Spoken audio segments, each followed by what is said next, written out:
오늘 사연은 미남만이 살길님의 사연입니다. 꽃미남들을 만나서 벌어진 섬뜩한 일? 지금부터 이야기 시작합니다. 늦은 밤 친구들이랑 술을 먹고 나서 집으로 가다가 어느 순간부터 난 길을 잃었어. 술에 너무 취했는지 불빛도 안 보이고 그러다 그만 길에서 주저앉은 채 잠들었지. 다음날 잠에서 깨어보니 웬걸? 처음 보는 방 안이었어. 방 안에는 엄청 비싼 가구에 완전 고급 호텔처럼 보이는 방 안이었지. 그렇게 주변을 돌아보는 순간 발소리가 들리며 문이 열렸어. 일어났어? 남자 셋이 들어오는데 와, 셋 다 너무 잘생겨서 난 대답도 못하고 얼어버렸지. 흰 피부에 새까만 눈, 정말 누가 봐도 연예인처럼 잘생긴 세 사람이었어. 화장실은 저쪽이고 옷은 여기 옷장에서 골라 입어. 밖에 식사 준비했으니까 우린 밖에서 기다릴게. 내 귀에 부드럽게 속삭이는데 목소리도 너무 좋더라. 나도 모르게 입을 꽉 껴안고 간신히 고개만 끄덕였어. 그러니까 셋이 웃으면서 자기들끼리 떠들며 방에서 나갔지. 너무 잘생기니까 이게 꿈인가 하는 생각이 들었지만 어쨌든 그땐 이상하단 생각은 못하고 나도 뒤를 따라갔어. 밖엔 긴 테이블에 레스토랑 요리들이 쭉 있었어. 그리고 꽃미남 둘이 서 있다가 내가 앉으니까 내 양옆으로 둘이 앉았지. 그리고 맞은편엔 아까 말 걸었던 꽃미남이 앉아 있었어. 음식도 너무 맛있고 고개만 들면 훈훈한 풍경이 있으니까 너무 좋았어. 그날 이후 계속해서 함께 맛있는 밥을 먹고 저녁에는 이야기하다 잠들거를 매일 반복했지. 얼굴만 봐도 같이 있기만 해도 행복해서 시간 가는 줄 몰랐어. 그러던 어느 날 내가 밤에 방문을 착각해서 다른 방을 들어가려고 했어. 문을 열려고 하는데 셋 중에서 가장 말이 없었던 미남이가 갑자기 내 팔을 낚아챘어. 여긴 열면 안 돼. 왜? 다 널 위해서야. 갑자기 걔가 주변을 쓱 훑어보더니 내 귀에 대고 속삭였어. 나중에 다 말해줄게. 귓속말로 그러니까 완전 녹아버려서 얼굴이 화끈거렸어. 고개만 간신히 끄덕이고 얘 손을 꼭 잡고 내 방으로 돌아갔지. 이날 이후로 미남이는 나를 데리고 나가서 산책도 시켜주고 공원도 같이 다녔어. 그러면서 미남이랑 가장 친해지게 되었지. 친해지니까 그냥 넘어가던 일들도 궁금해지기 시작했어. 도대체 왜 나한테 잘해주는 거지?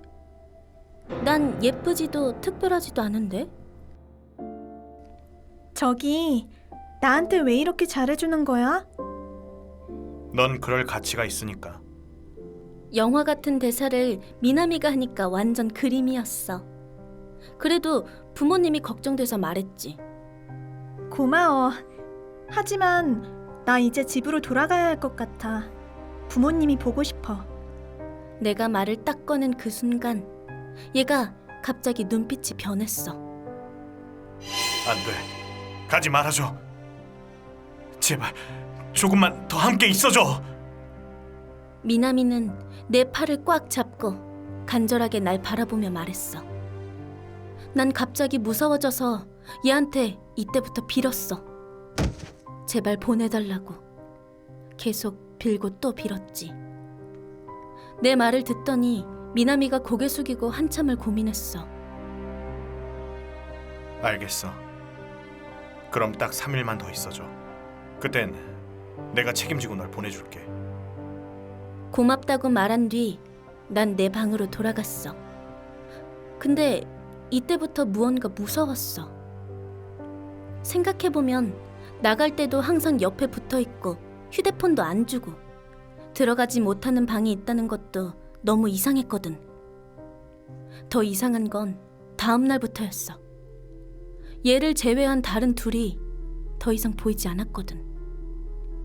저기, 둘은 어디 간 거야? 그러자 얘가 미소 지으면서 말했어.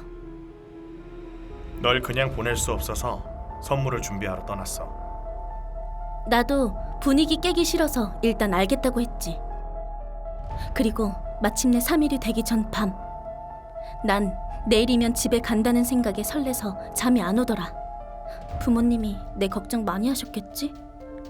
그러다가 문득 마지막이니까 저번에 열어보지 못한 그 방을 열고 싶어졌어. 조심스럽게 다가가 그 방문을 살며시 열어봤지. 그 문 안엔 나랑 키도 비슷하고 머리 길이도 비슷한 한 여자가 딱딱하게 굳어져 있었어. 나와 같은 옷을 입고 선체로 전시되어 있었어. 난 너무 놀라 바로 문을 닫았지. 그리곤 뒤도는데 거기서 미나미가 가만히 쳐다보고 있었어. 나는 너무 무섭고 떨렸지만 이겨내려고 용기 내서 소리를 질렀어. 저 여자는 누구야? 너희 도대체 정체가 뭐야? 내가 소리를 지르고 얘 뺨을 쳤어. 근데도 아무 반응이 없었어.